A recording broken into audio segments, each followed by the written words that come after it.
Welcome to the course walk for the 2016 Mitsubishi Motors Badminton Horse Trials.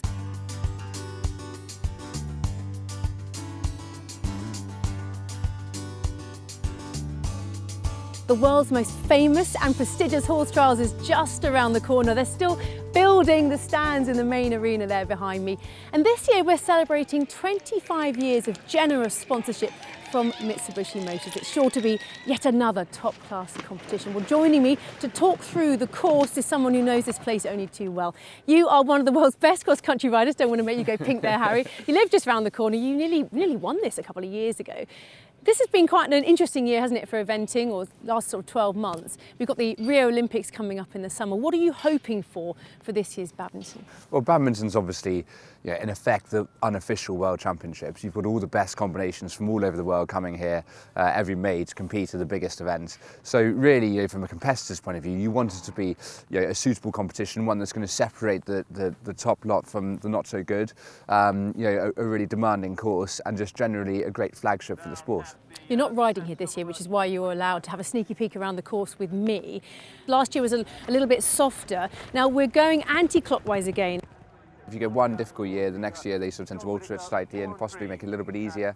And that's what we had from the year before to last year. So we're expecting some tough questions, maybe a little bit more complexity this year. And we're looking forward to going out and seeing the course. So here we are in the start box. The first fence, the ASX starter. Nice straightforward fence, and get out of the arena as quick as possible. Across the collecting ring, and the course goes anti-clockwise as we come to the two big park piece hedges. Very straightforward, but immediately you know you're at a serious course when you've got big square oxes like this. Nice long distance in between, and then a good gallop uphill towards a horse quarry. Well, Harry, let's hope the weather isn't like this come cross-country day. It's absolutely freezing and it's raining now here, but this is fence 4 and 5 ABC. This is Giuseppe Delicchiese's first question on the course, the Horse Quest Quarry.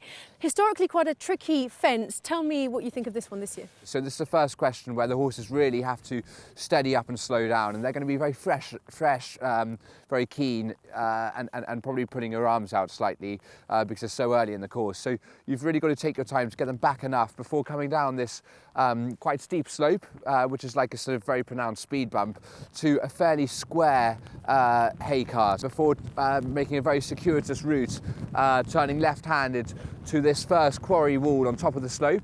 And that's like the first element of a coffin, in that it's a bolt upright stone wall down a steep slope where the horses are jumping into space, so they can't see where they're putting their feet down until they're past the point of no return. So you want to have them very steady and balanced on their hocks and let them run down the slope. This won't be a related distance. The horses will just pick their way up here. They jump very well going uphill, but there's very little room to take off before the second steep wall. So you've just got to sit quite passively, allow the horse to jump on his own before turning right-handed and heading back out on the galloping stretch. So Giuseppe testing the brakes at fence 4 and 5. There is a very, very long alternative, but I can't see anyone taking that. The long gallop downhill towards the Irish Horse Gateway, Huntsman's Close, is interrupted by the oxer, which is just to slow horses and riders down before they gallop on down into the trees. Harry, I know this is one you want to talk about. Why do you think this is going to be tricky this year? Well, course designers are always trying to come up with new questions, because when they come up with a question, it takes a couple of years before everyone's gone from finding it very difficult to learning how to ride it, and you get the same question designed on little scales of every pony club competition, and all riders and horses learn how to do it. And this is a question which I think Giuseppe has come up with, which is to take your normal corner and cut the end off it. So you would normally jump a corner at around this point. If you've still got the end and the flag here, you'd be jumping it around here, which isn't too wide. I'm the point. Whereas now they've cut that off, it forces you to jump it at a much wider point. And that's huge. Which would have previously, you would have been mad to have jumped it here, but you have to now because the flag is here. And there's as much danger as well when sometimes they put the flags closer, depending on whether they put it on that far side or whether they put it in the middle. You then almost have to start jumping them like they're an arrowhead, because you've got as much chance of the horse jumping and banking onto the middle of the fence and going past the left-hand side as to running past the right bit. But these are really big fences and you've got to be very accurate. And if you get 1 or 2 degrees off your line, it makes it impossibly wide. And is the distance to the second element okay, do you think? Yes, and they've brought it in. So this is more akin to how it was 2 years ago, where you've got them on a related 3 stride distance, whereas last year it was almost like two separate fences. You can make a mistake over the first and still right yourself and jump the second one, whereas you've got 3 committed strides here, so you've got to be dead accurate at the first, otherwise you'll be paying for it at the second. And like the quarry, there's another really long alternative, isn't there? There is. There's a big circular route where you jump the second element first and come right round and jump this one, but you'll only be doing that either if you're trying to get round for the first time or if you've had a problem and you've got to resort to plan B, but otherwise they force you to go straight and jump. It's a very, very serious question. From there, you head towards the lower lake, and the horses approach bizarrely from beneath the level of the water, coming uphill, and they see the water beneath the log as they then have to jump the log at a slight angle. It's a chance for them to get their feet wet before carrying on the course, and they've got more difficult water complexes ahead of them. You're in front of the house now as you approach the Jack Wills garden fences. Look, the paint's still wet.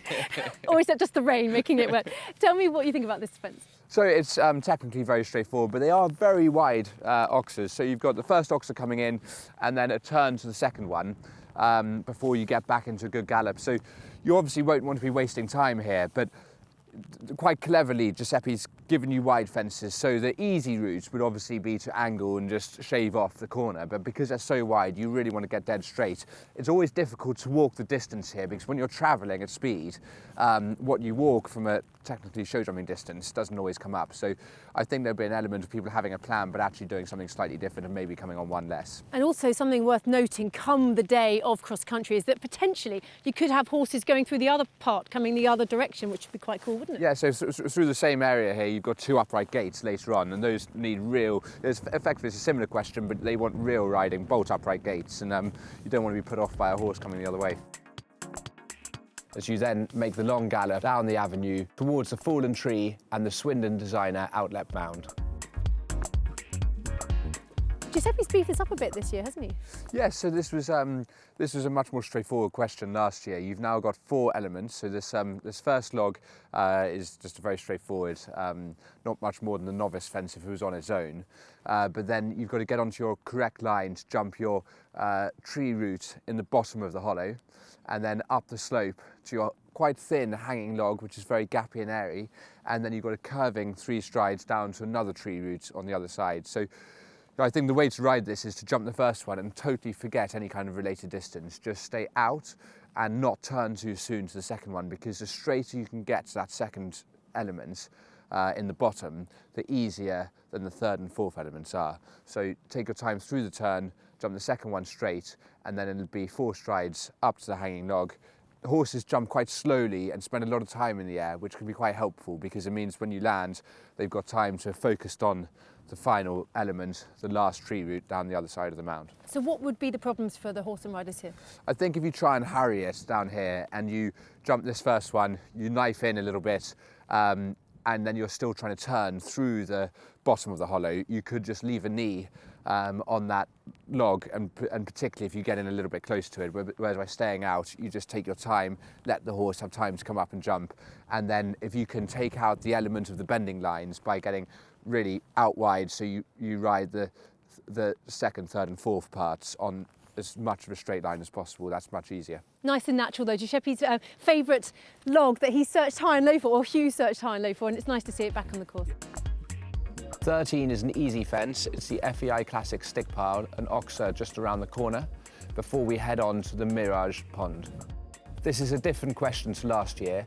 The hedges, the big hedges, have been replaced by narrow upright houses, which will take some accuracy, and also they need respecting like a gate, so a horse doesn't leave a leg as they come down the slope into the water and up again over the second element. You then have a short gallop to the PHEV Oxer before you head up the hill towards the gatehouse New Pond.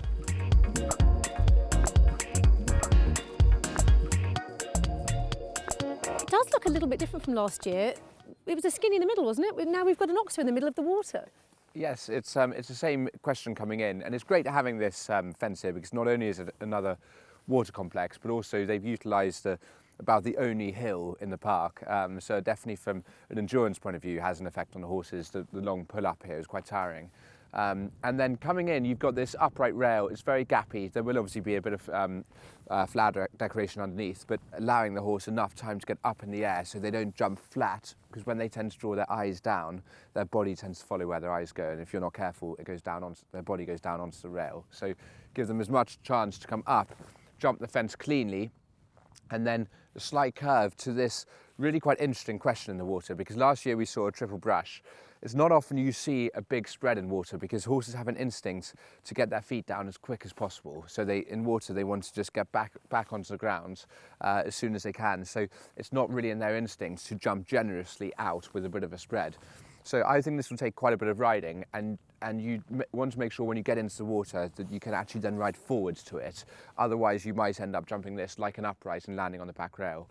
And you'll notice they do have the new MIM clips. Yeah, this is a really good example actually, because you can see it really clearly. Just talk us through how these work then, Harry. So these are a new design, a safety innovation, where horses, if they land on the fence, the downward pressure causes the fence to collapse, and you can see there's a hinge, so the fence can fall away. On the basis that people get over this, then what happens? They just go up and out over there? So then you go just up and out over there, over a very, very wide corner, and it is a really wide fence. So again, these gappy, quite thin bits of timber make the fences far less inviting and really look quite formidable compared to the old-fashioned fences that we saw in this sort of the last 20 years, where the fashion was to have solid palisade corners.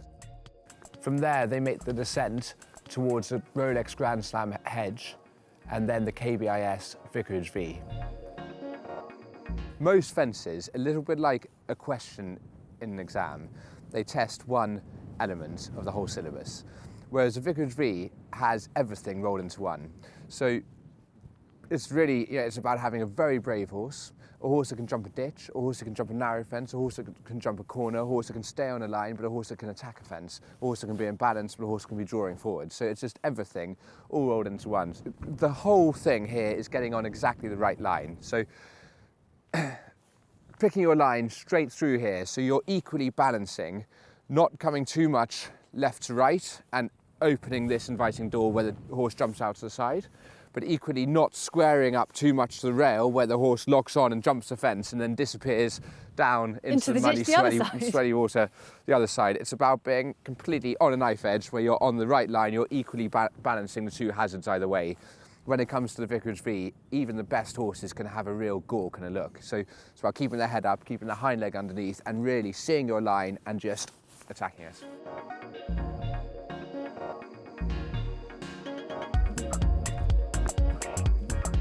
Now, Harry and I may not be the tallest, sorry Harry, but this shows how enormous, or to me, the Outlander bank is. We've just had the Vicarage V, which we also agree is enormous. You've got a rather twisty-turny bit, and then this.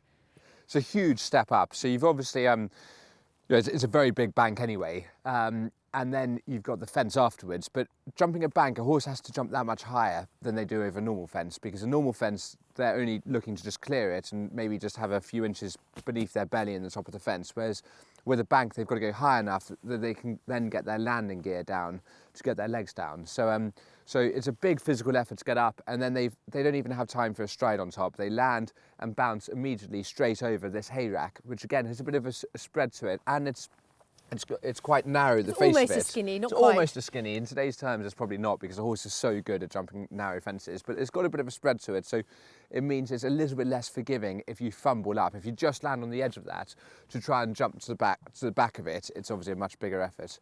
You've got a bend coming down from the Vicarage V, which the corner helps the horses get their hind legs underneath, and if anything, it's a very, very gentle uphill slope, and that gives the horses a springboard effect to be able to then jump up and obviously make the big ascent up over the top fence with the hay rack. This is what the horses and riders will see at fence 23, the Shogun Hollow. It's quite difficult, isn't it? Yeah, it's a very acute angled hedge. It sort of has echoes of the Mirage Pond from the last couple of years, where you've got the big hedges on the angle, and the horses have to jump confidently through with the rise and fall of the hollow in between. So the main thing is to come up here and just get on your line, a little bit like lining up with the Vicarage V. You can't be a degree to the right or a degree to the left. So you're probably aiming just the left side of this flat bit, aiming for the right-hand post where the top is shorn off, the right-hand post there, And then you should have 1, 2, your landing point. 4, this is your first stride.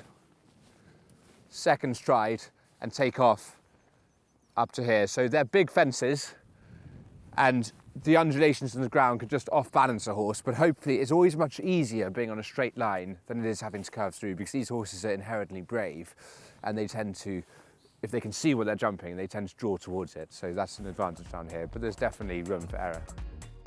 You then turn left-handed, and you've got a long gallop up towards the 2 white gates, which is sponsored by World Horse Welfare, this year's badminton charity. We then have a short gallop into the area around the lake. As usual, it involves the L200s. They're the silver anniversary L200s this year because of the length of time Mitsubishi has been sponsoring badminton horse trials. We're almost at the end of the course, and suddenly we're about to take on the lake proper. Because this fence is just very nice and inviting and reasonably far away on a curve from the next fence, you can afford to keep galloping here, not waste any time, and land and keep moving. Otherwise, you'd feel stupid just wasting a few seconds at a reasonably straightforward fence. You then make a left-handed turn as you head towards that untrimmed brush fence, which will be cut. But it's a big drop into water with a downhill approach. And when you approach downhill, it makes the horses pitch onto their forehand, onto their front end, and they go reasonably long and strung out. So the rider wants to make sure they keep the horse well balanced with the hind legs underneath, the shoulder up, and get a nice positive jump. But this year they've been quite generous because you've got a reasonably long unrelated distance through the water and up over this brush, which will be, again, this will be trimmed, and then up to the square box. Last year we saw quite a few horses straddle the step where they went to get one front leg onto the bank and the other one missed, and they almost did the split. So I think Giuseppe's helped horses and riders this year by putting this brush in a way. So, and raising it up slightly. And raising it up, it'll probably be cut to about here, but it means the horses will deliberately jump on and make sure they get all 4 legs onto dry ground.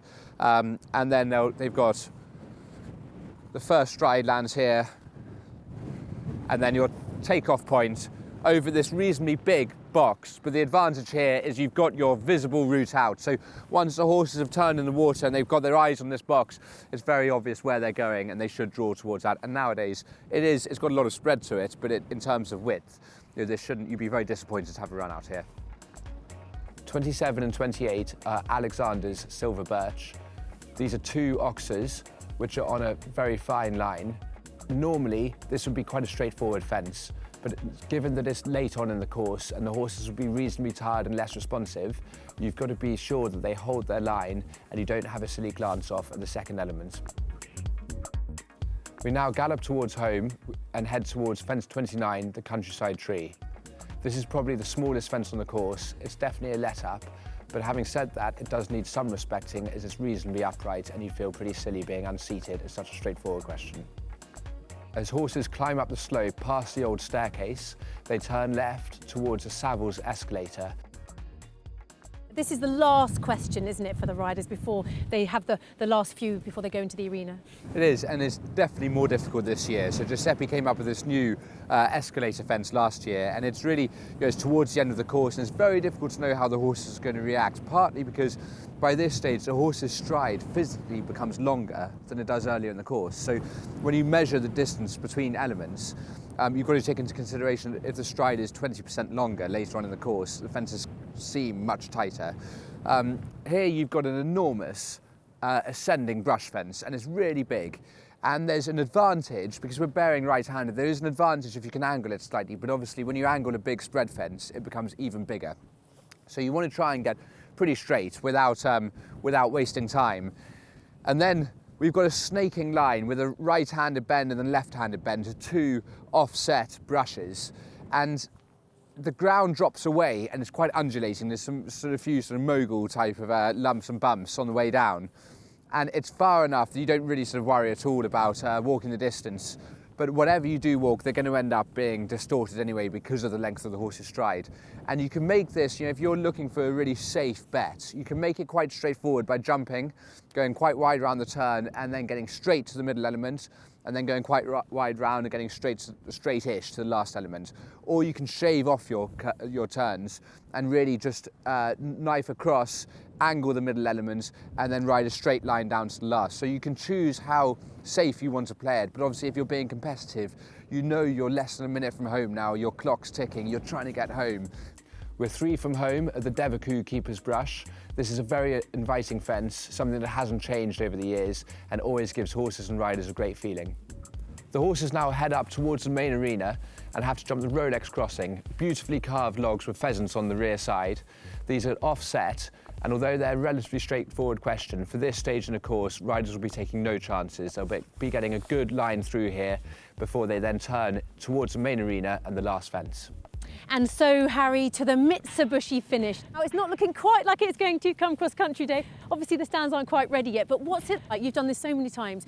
Coming in, flying for the finish, trying to make that time. What's the feeling like? Well, you've obviously just got great excitement getting towards the end of the course. It's a massive effort to get this far, not just having jumped around the course, but also the whole effort of getting to Badminton in the first place. Normally riders and horses are preparing for 6 months out to get here. So to get right within sniffing distance of the finish, you're just determined not to trip over the last fence. So normally you want to just take your time, not hurry them round the corner and just let them pop the last fence, and then hopefully meet your team of grooms and owners and all enjoy the celebrations having completed. And to get to that point, the riders will have had to jump 33 fences, 45 jumping efforts, 6,500 metres. It's just such a massive effort. How would you sum up the track that you've seen, Giuseppe Di Chiesa's 2016 Badminton track? You'd always be disappointed if you came to Badminton and you didn't think it looks a bit scary and very imposing.